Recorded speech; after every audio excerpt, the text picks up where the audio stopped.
If you want to spend a long time in this place, you may need to consider taking health precautions, such as having your wisdom teeth removed or getting an appendectomy in advance. There are absolutely no reptiles or amphibians here, and all land mammals are brought exclusively by humans. There's been no rain here for almost 2 million years, but at the same time, 80% of the world's freshwater reserves are stored here. Antarctica, the coldest and probably the most mysterious continent on the planet. Over the past century, humanity has studied its surface quite well. But we all know that what's most interesting is usually hidden deep beneath. When scientists decided to look under the ice cover of Antarctica, what they saw there surprised not only ordinary people like me, but also the researchers themselves. So what is hidden deep beneath these huge sheets of ice? For a long time, scientists have believed that under the immense thickness of ice, there's nothing particularly interesting. At most, maybe some small, scattered pockets of subglacial groundwater.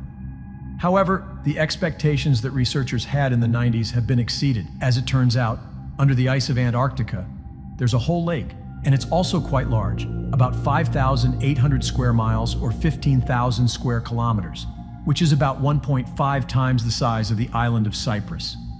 The depth of the reservoir reaches 4,000 feet, over 1,200 meters. This is only 1,450 feet, or 442 meters less than in the deepest lake on the planet, Baikal. Since this reservoir was discovered near the Russian polar station Vostok, the lake was also called Vostok. This giant pond is hidden under a huge layer of ice with a thickness of 11,886 feet, or 3,623 meters. For this reason, the researchers did not expect to find even the smallest signs of life in such harsh conditions. After all, the temperature near the lake reaches minus 128.2 degrees Fahrenheit. That's minus 89 Celsius. The ice pressure exceeds the pressure of the icy crust of the moons of Jupiter, and sunlight never breaks through to the surface of the lake. In addition, the concentration of nitrogen and oxygen is 50 times higher than in ordinary freshwater lakes. Few organisms living on planet Earth can survive in such an adverse environment. However, scientists still managed to find life in such extreme conditions. At the same time, it was completely unlike anything we had ever seen before. Researchers have discovered a new type of bacteria, which was given the name W12310. The DNA of this organism is only 86% identical to other living things on planet Earth. The reason is that the lake was isolated from the rest of the world for several million years, so the bacteria found there developed separately from all living organisms on our planet. Researchers later discovered that there were traces of about 3,500 species of living organisms in the lake. This number is disputed by some scientists, but the very fact of the existence of different forms of life has led researchers to a very important hypothesis. Since there are probably such lakes under the ice of Mars and the satellite of Jupiter and Europa, it's quite possible that life could also exist in those places. By the way, Vostok is far from the only subglacial lake. Whillans and Ellsworth are two other large lakes in Antarctica. According to John Priscu, a professor of polar ecology from the University of Montana, the total number of ice lakes might be as many as 400. However, not all cavities under the ice of Antarctica are filled with water. One of these places is located under the glaciers of Marie Byrd Land. This is the Bentley Depression, which is the deepest continental point on the planet that is not filled with liquid water, about 8,215 feet or 2,540 meters below sea level.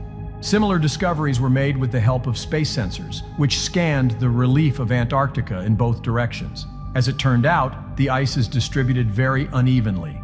The ice of eastern Antarctica is slightly thicker, from 25 to 30 miles or 40 to 48 kilometers, and in the western part of the continent, the ice thickens to between 12 and 22 miles, or 19 and 35 kilometers. Such heterogeneity is due to the fact that under the ice of eastern Antarctica, a whole cemetery is hiding, consisting of the remains of the ancient supercontinent of Gondwana. Scientists call these remains cratons, which are the stable rocky cores of the continents that survived hundreds of millions of years of destructive tectonic activity of the Earth. There are at least 3 such cratons in East Antarctica. One of them is very similar to the rocks of Australia, the second to India, and the third to the seabed. Perhaps these fragments came together a billion years ago when the supercontinent Rodinia formed, or maybe 500 million years ago with the advent of Gondwana. In any case, cratons were part of the continents that formed after the collapse of Gondwana 160 million years ago. Scientists didn't limit their research to observations from outer space and decided to drill a hole in order to study the secrets of Antarctica more closely.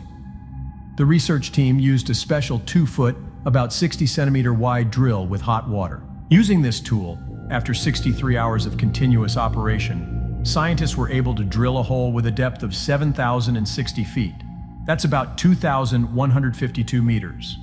Then the researchers measured the water pressure and the ice temperature, as well as the degrees of its deformation. Thanks to this, scientists hoped to determine when the last time was that the ice sheet of Antarctica disappeared, and when this might happen again. Also, the scientists planned to drill a few more holes.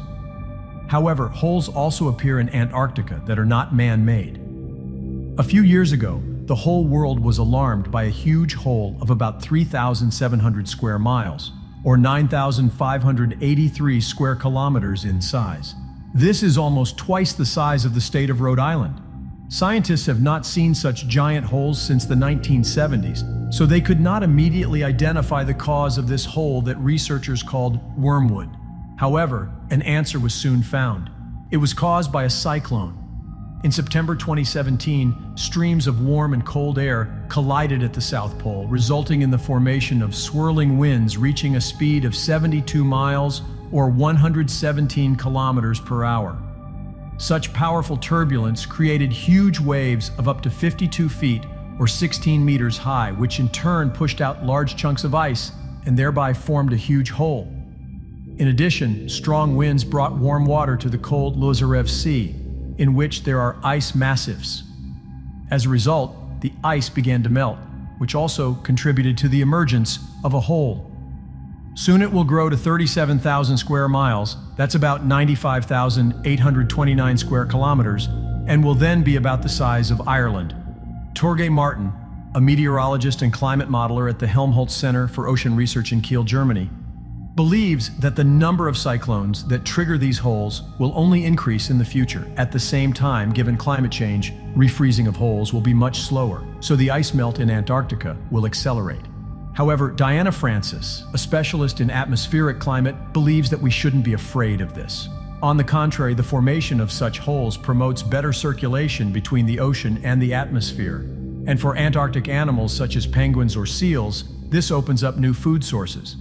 But at the same time, Francis does not deny that the large size of holes affects the circulation of the ocean and therefore could lead to global climate change. So scientists will continue to observe from space to try to be able to control the state of this ice continent. One of these observations occurred in 2019, and it seems to have inspired some hope. Researchers have noticed a mountain-like geological structure that separates the western and eastern parts of Antarctica.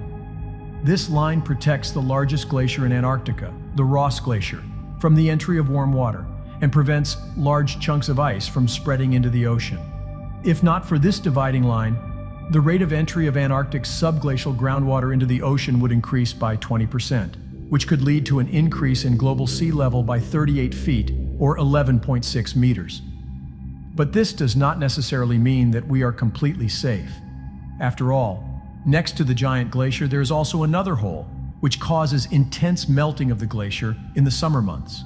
Therefore, it seems quite possible that the complete melting of Antarctica is only a matter of time. Despite the fact that Antarctica is so far from most of us, our future completely depends on this continent. This is 80% of the world's freshwater reserves, and if they go into the ocean, even cities that are the farthest from Antarctica will sink underwater. Let's find out what's hidden in the Antarctic lakes. For a long time, Antarctica was considered lifeless, and people had very little interest in it. In addition, it's harsh and hard to reach. The average summer temperature is about -45 degrees Celsius, and the wind speed is up to 300 kilometers per hour. With the advent of cutting-edge technology, everything changed.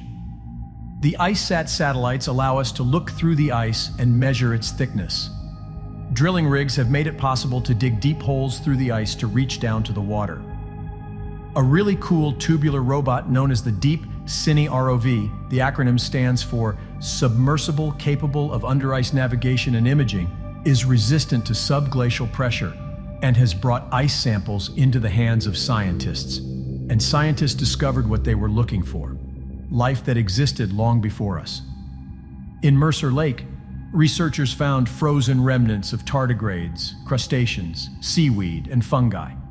This tells us that the isolated lakes were originally formed on the surface. Ice covered them, together with everything that didn't manage to get out of the water. And since sunlight stopped reaching the water, the development of life stopped. That's why Russian scientists were impressed by discovering 3 living bacteria in Lake Vostok. One of the bacteria was previously found in the Himalayan glaciers. The second one raised some questions, as it was related to heterotrophic organisms. That means organisms that eat other plants or animals to survive. That Bacillus needs organic food, which just isn't available in Lake Vostok. It remains unclear how it supports its viral activity under such conditions. But the third discovery surpassed them all. It didn't even get a name. That's because its DNA doesn't match any previously known to science. Eophantarctica is full of such surprises. What might be hidden in the lakes on the moons of Saturn and Jupiter if there's life? It evolved in a completely different environment. On Enceladus, Saturn's moon, it's quite possible we might find primitive microbes. Because the ocean under the moon's ice sheet is very similar to oceans on Earth, it also contains oxygen, hydrogen, carbon, and nitrogen, the basic elements needed to spawn life. Scientists discovered it by analyzing Enceladus's geyser water. Enceladus throws up jets of hot salt water up to 200 kilometers above the surface. It significantly simplified the task for Cassini, NASA's interplanetary spacecraft that collected water samples. Data from Cassini indicates that deep in the bowels of Enceladus, there's an environment that could be favorable for supporting extremophilic methanogens. Other anaerobic microbes are found in the dark depths of the Earth's oceans, in swamps, and even in cows' intestines, where the conditions are rather acidic. Speaking of an acidic environment, the subglacial ocean of another moon, Europa, was long considered to be too acidic for life to evolve. There's a high level of sulfuric acid in the water, but recently, NASA scientists discovered that the composition of the water is changing, becoming enriched with chloride and becoming more usable. This is theorized as being due to interactions with volcanic formations in the depths of Europa. If this keeps up, Riftia colonies, aka annelid worms, along with mollusks and crustaceans, could develop there, just like on Earth, around undersea volcanic hydrothermal vents. After all, Mono Lake in California also has high pH levels, but it's inhabited by both unicellular and multicellular organisms, including crustaceans and even fish. The only waters that couldn't possibly be the same as on Earth are the waters of Titan, Saturn's moon. Yes, it's known for certain that there are some pockets of liquid water there.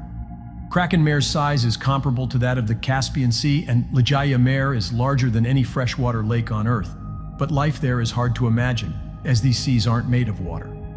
They're composed entirely of liquid methane. Nevertheless, scientists still hope to find living organisms in these methane lakes. Some say that even the simplest organisms could start a closed-loop food chain. They could oxidize inorganic substances and form layers of organic sediment.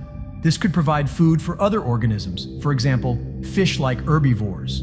Sediments would become their pastures, and these pastures could attract predators that might be similar to Earth's sharks.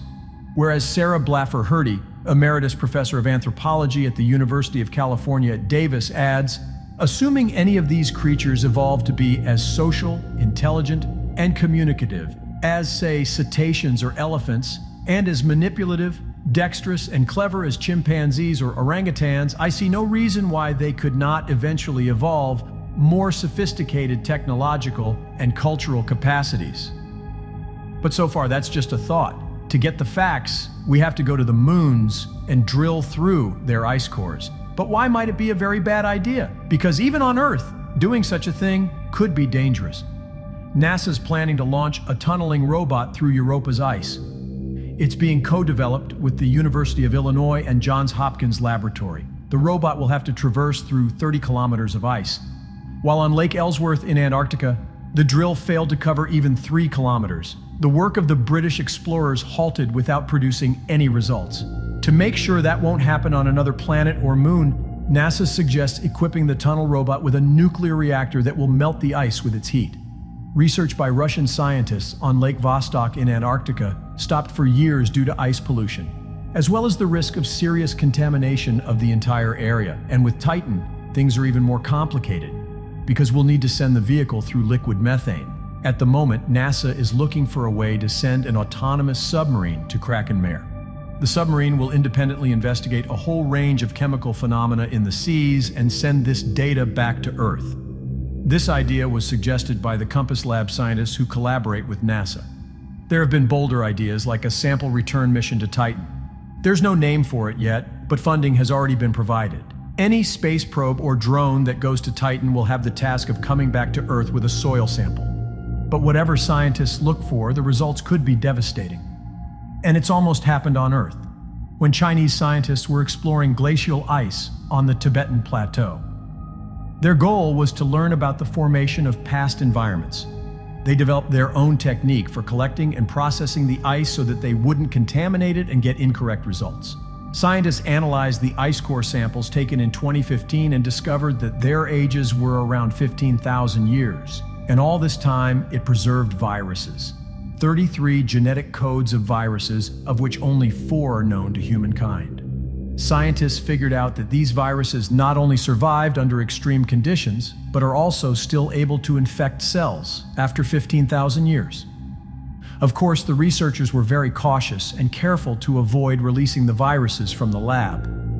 But do you think mere diligence will be enough when it comes to dealing with the extraterrestrial fragment of matter that NASA is planning to bring to Earth?